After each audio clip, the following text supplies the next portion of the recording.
Alright, so I would like to start by thanking everyone for coming and thanking all the professors for sitting through a bunch of other glorious presentations. I loved all the ones I was able to attend, and they were fantastic. And I'd also like to thank Professor Park for helping me explore this perspective. And so I guess that's a really good place for me to start. Was this project, Zen Music, Music Zen, was an attempt to explore a perspective rather than enumerate a fixed view. So what I was trying to do through my paper was explore intersubjective insight. So that's primarily a Zen insight. And so I don't know how many people know this, but Zen traces its lineage back to a moment between a disciple and the Buddha, where the Buddha had a sermon and he got up kind of like, I'm getting up, not that I'm a Buddha, but he got up and everybody expected him to give a sermon, a kind of reasoned account of what exactly enlightenment is, and instead he held up a single lotus flower. And one of his disciples smiled.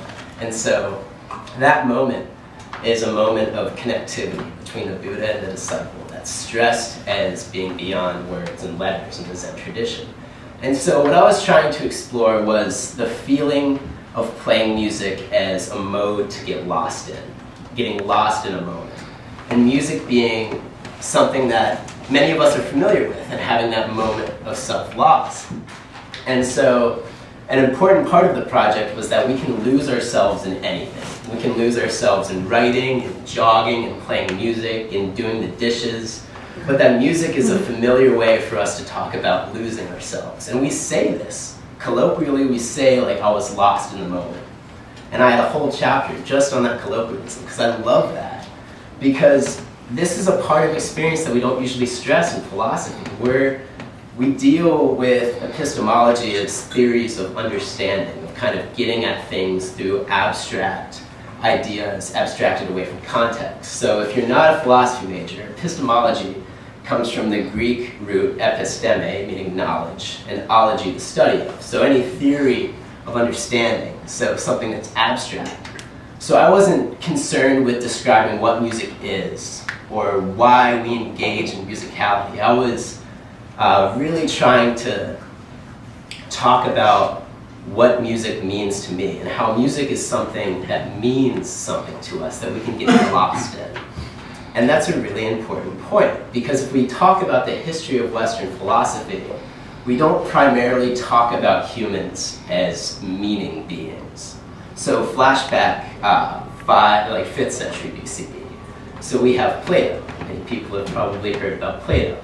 So Plato held that the most important thing about the human is that we're reasoned beings, that we can think, that we can have abstractions about things. And from those abstractions, we can structure our world. So we have an abstract idea about a table or an abstract idea about a chair. And from that abstraction, we live in the world.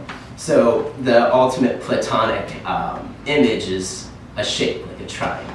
So geometry is getting really big in the 5th century BC. Everybody's talking about it, right? So we've got shapes are perfect. So we have perfect ideas of shapes. And so that notion that the human is a thinking thing runs as a philosophical thread all the way through the modern period. And then, so the end of the 15th century, coming into about 1650, we have this guy named René Descartes. And he comes up with a modern formulation of what it means to be a thinking thing. He says, I think, therefore I am. So we've got a lot of Cartesian subjects in here. So that's Ethan in the back of the room. So Ethan, wave to all the happy people. So this is Ethan. Ethan's a Cartesian subject. He's an Ethan, right? He's a proper noun. So when he talks about himself, he says, I am Ethan. I think, therefore I am Ethan. And that's how we conventionally think about ourselves. Like, this is such a prominent way of talking about ourselves that's ingrained in the way we think. So Professor Schroeder had a question for Sarah's SMP about humans being socially constituted. And so normally we'll acknowledge that on some level. We'll say that we're socially constituted beings. We have a culture. Hold on. That's fantastic. So we have a culture and we have a society, and that informs us in some way. But we also describe ourselves fundamentally as egos, as I's. So my emotions are in my head and they're separate from your emotions. But Zen music was a way of pointing at how that might be wrong, how that philosophical story that extends back thousands of years at this point might be off a little bit. Because when we're immersed in an environment, or a highly attuned emotional environment, we respond in certain ways. So if I smile at Sybil Anderson and Sybil Anderson smiles at me, I smile in return. And that is an emotionally constituted moment that's important. So one of my favorite examples that I used in this project was the language of moods. So when we talk about a mood of a room, we're acknowledging through a colloquialism that a mood, a room, an environment can have a feeling. So this mood in this room is academic. It's a little bit jaunty, maybe. It's definitely not sad, but if you walk into a sad room, you know immediately that it's sad, but you don't know that it's sad, which is the weird part, and that's what I wanted to get at. And if somebody asks you, after you get out of a sad room, why it was sad, it's like, tell me exactly why you felt it was sad. It's almost the wrong question, because you didn't know it was sad. You felt it in response to a changing environment. But if you ask the same person where the emotions come from, they'll probably point back to their heads. It's like, oh, I'm in here, these are my emotions. Like Descartes famously said that he was the carriage driver. His mind was the carriage driver, driving his body, the carriage. But moods tell us a different story. And that is really interesting. And that kind of brings us to Martin Heidegger, who in 1927 published Being and Time and came up with a different story about what humans are. He kind of said that humans are beings that the world means something to. We mean something to exist. And that's really different and important. Go. So, okay, a little bit of a segue. So an image that Heidegger has is he has Heidegger's hammer. So he has this distinction between present to hand and readiness to hand. That's very important for music. So he says that if you ask somebody to describe a hammer, they're going to describe the properties of the hammer. They say, oh, it's made of wood, it's heavy, it's used for hammering. Heidegger says that's wrong. That's how philosophy has worked for hundreds and hundreds of years, and Heidegger says that's wrong. Heidegger says that if you want to understand a hammer, what you do is you watch somebody who's really good hammering with the hammer, and you watch the moment where the hammer becomes invisible and is attuned to the skill of the person hammering. And it no longer becomes a tool, it becomes a way of expressing what's coming forth. And so for this reason, Heidegger is really, really hard to read. Because he talks about worlds worlding and things thinging and things coming forth. And it's really difficult. And in 1927, when Being and Time came out, people were so confused that it became a major work of philosophy in the West. Primarily because but in Japan, Being and Time was published multiple times immediately because there was already an ingrained understanding of how that works. Because the Japanese word for a tool, for carpentry, translates to the way of carpentry. So the tool isn't just an essential tool, it's something that allows the act of carpentry to come forth through the tool. And this was the understanding that I was interested in. And what's really interesting about this is Heidegger talking about worlds worlding and things coming forth is colloquial language that's been used by musicians and artists and poets to describe things for as long as artists and poets and musicians have been around. So people talk about being in the zone, or being, or jamming, or channeling expression. Actually, Kate lent me a book a couple of weeks ago, Bird by Bird. Yes, that's Anne Lamott. Okay, Anne Lamott. And so I was reading this after I finished my SMP, and I was like, this would have been great to include in here. Because she talks about one of the problems with young writers is plot development, because they focus way too much on the plot when they should be focused on empathizing with the characters, listening to the characters, and allowing the characters to build the plot for the story to come forth. And that's very much in line with what I'm talking about, because with regard to phenomenology, which is the branch of philosophy that takes seriously the subjectivity of lived experience, that's how we experience our own thoughts. Thoughts come to us. We don't will our thoughts to come as thinking things. Like Descartes would say, I don't will myself to have a thought. I'm just in the shower or on the bus and the thought just comes to me. And so you might be asking at this point what this has to do with music. And maybe you see it and maybe you don't, but music is musical experience, like jamming with people in a room, allows a thing to come forth that is apart from all of the essential elements in the room. So you can break down the guitars and the amplifiers and the drums and all the separate musicians, but it doesn't explain what comes out of that experience. Where, as Heidegger might point out, there's no separation between the audience and the instruments and the band. And so it allows something to happen. You can see the world whirling. And harmony comes out of that. Harmony from harmonia, which is the old French for the joining together of things, which I thought was really beautiful, because we have a way of talking about this. We talk about it in poetry, in poesis, when something comes forth. And the poet is just channeling the coming forth of the thing.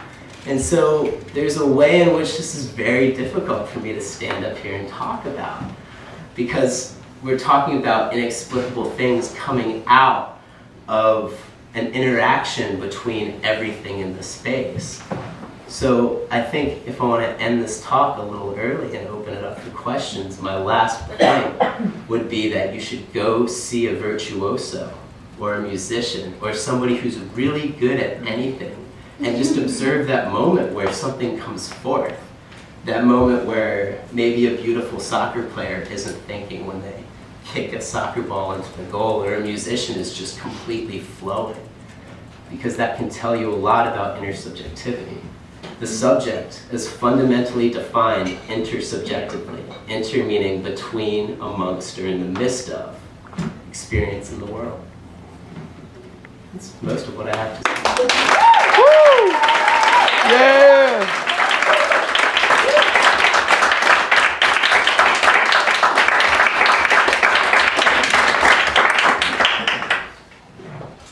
First question for Dr. Emmerich. Mack, thank you for your SMP. I really enjoyed reading it, and I got a lot from it, and I learned a bunch. Okay,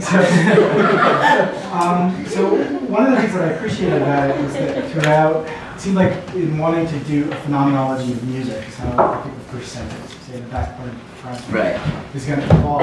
So thinking about the experience of being a virtuoso and what it is to be really good at that thing, one of the ways that you unpack that is by relying on testimony from various virtuosos, Coltrane and Bernstein and Muddy Waters, all the way throughout.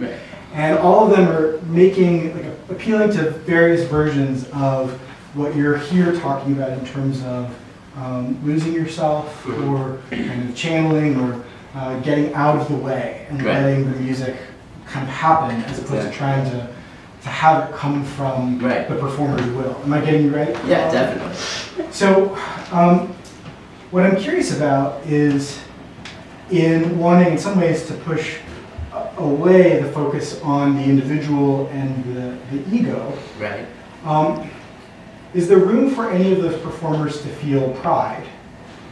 And if there isn't, then what I want to know is, how are you choosing which part of their testimony to listen to and to take as evidence for a particular phenomenological account of the world?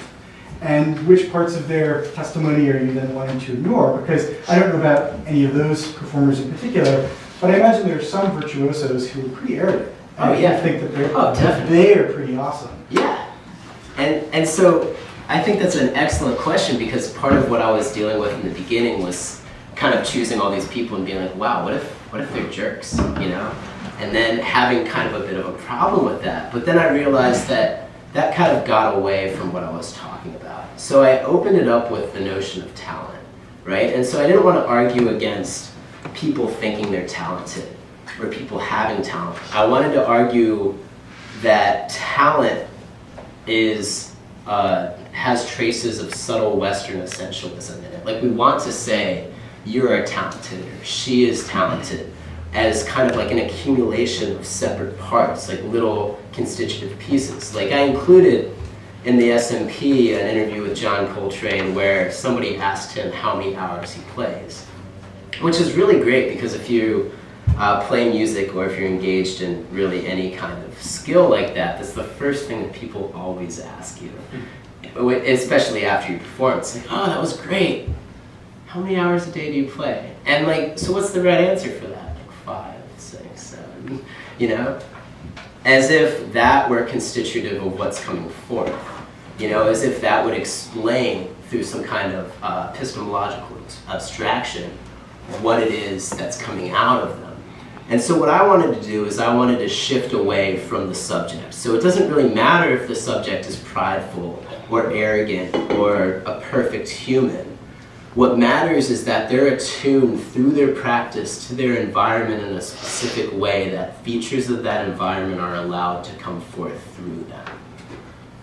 Well, but so I guess it's kind of a methodological question that I'm asking. Okay. It's about how you are then choosing. So Coltrane gives an interview, and, Right.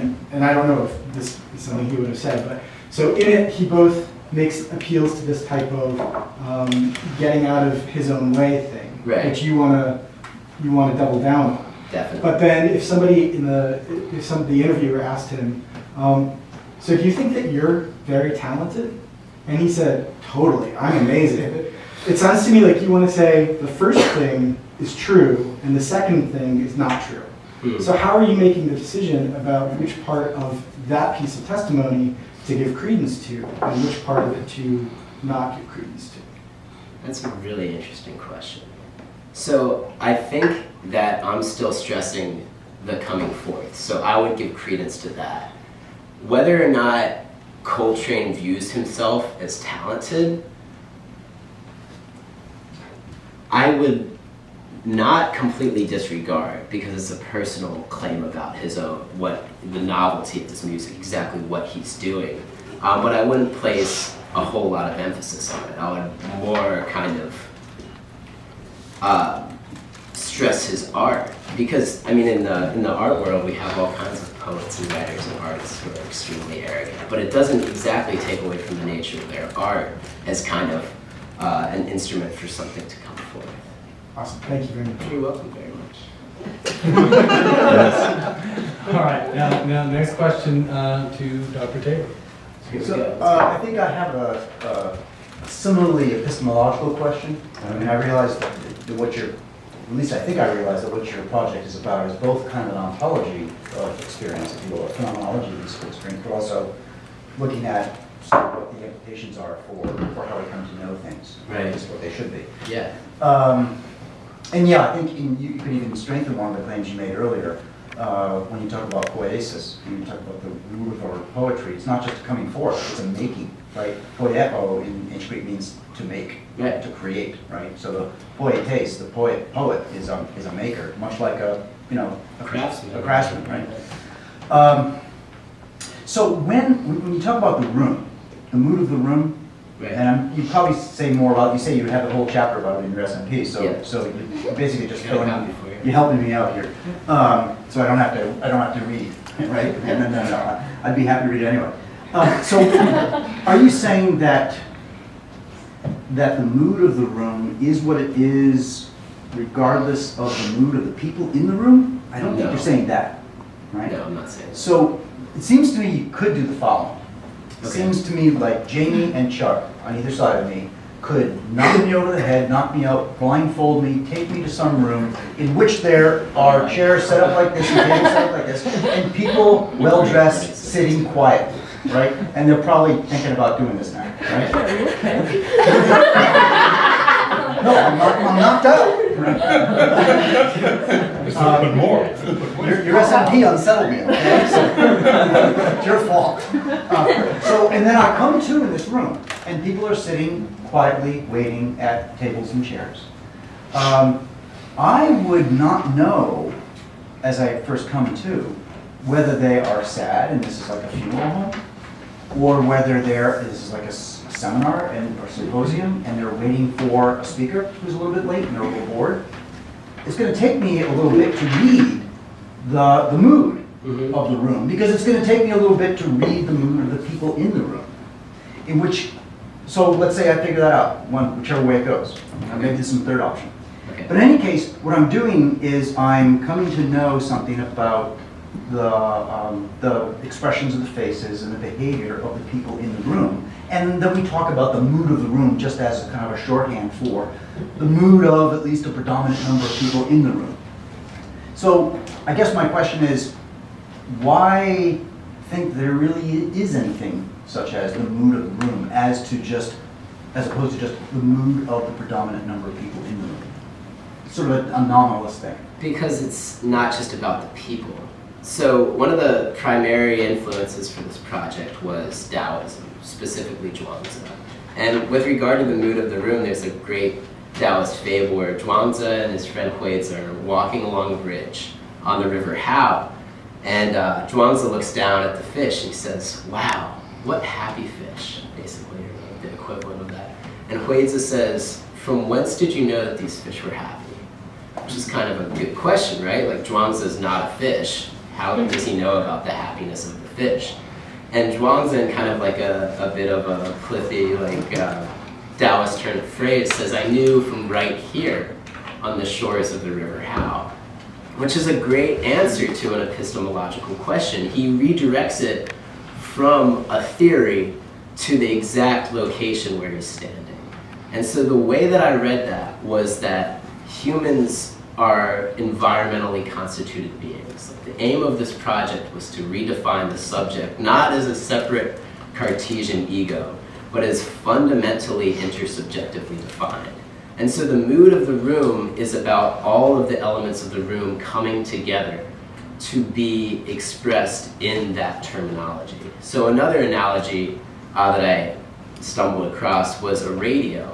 So moods in rooms can be likened to radios, where the stations are not in the radio, but the radio is attuned to a certain frequency to pick up the stations. So you don't say that the stations are in the radio, which is the equivalent of saying that moods and emotions are in our heads. But this project is an attempt to shift that outward and say that the environment and the world is coming through in that form. Or maybe another way to talk about it is just to ask if anybody ever lost themselves at a music show. And in what did that feel like? That moment when you were just part of the environment. And then eventually you shift out of it and you come back to yourself and you're like, "Oh, I'm standing right here." But for a moment you were spread out across the whole area. And this is kind of almost like a mystical way of talking about this. There's a sense in which that's true to the way that feels. That emotional involvement in the space and all the aspects of the environment coming forward. Does that answer your question? No. Okay. But I'm done for now. I'll catch you afterwards. Okay, we'll find afterwards.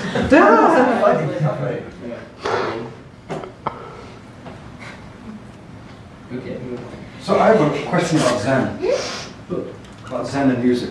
Okay. The part you're talking here is Zen music. Mm-hmm. And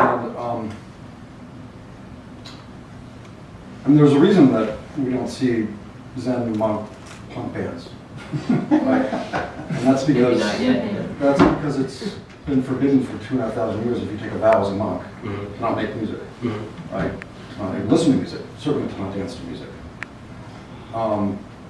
And so there really is no Zen music. It's not like a tradition of Zen or Buddhist music, right? And so I'm wondering, are you looking at, which doesn't mean there aren't Zen non-monks or nuns who play music. Obviously, there's a lot of them. There's Brad out, he's probably one right there. And so I'm wondering, are you just taking the idea from Zen about your subjectivity and applying it to something that's not really part of the tradition of Buddhism, or are you dealing with something I would say like almost yes to that. So I wanted to argue that, or I did argue that music is a DAO that allows us to recognize intersubjective insight. And I recognize that as a fundamentally Zen claim. But it's also a Buddhist claim as well, apart from Zen. The Chan tradition that came out of China and led into Zen, that things are fundamentally interconnected. And an important part of this project was that I saw that through music, through my own musical experience, and through losing myself in playing the guitar. But I wanted to recognize that that's communicable through anything, any tradition. And through Zen, the tradition is meditative.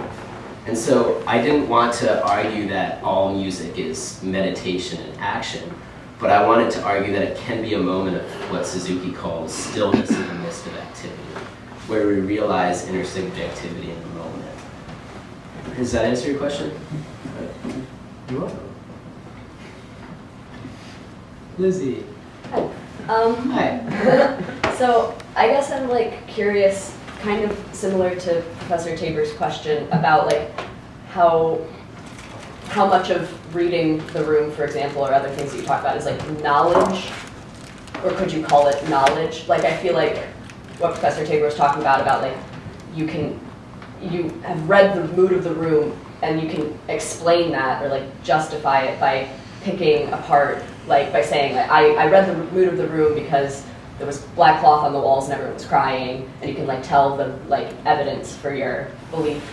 But if you're just like feeling it or understanding it, and then you can't talk about it, or you can't even like, I don't know, justify it to yourself, then is it knowledge?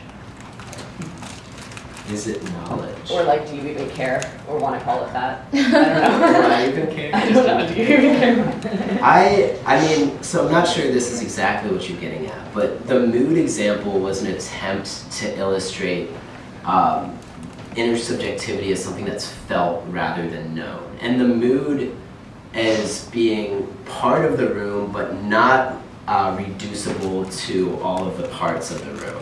So you can attempt to describe all the individual parts, but it will never give you the feeling or the meaning of the room of being a sad room, which is still one of the major problems with artificial intelligence, is we can't get machines to feel things like that. Like we can program a computer at this point, and we can individually program every aspect of a room, or we can try to list all of those things, but we can't get the computer to interact with the room because it doesn't mean anything together.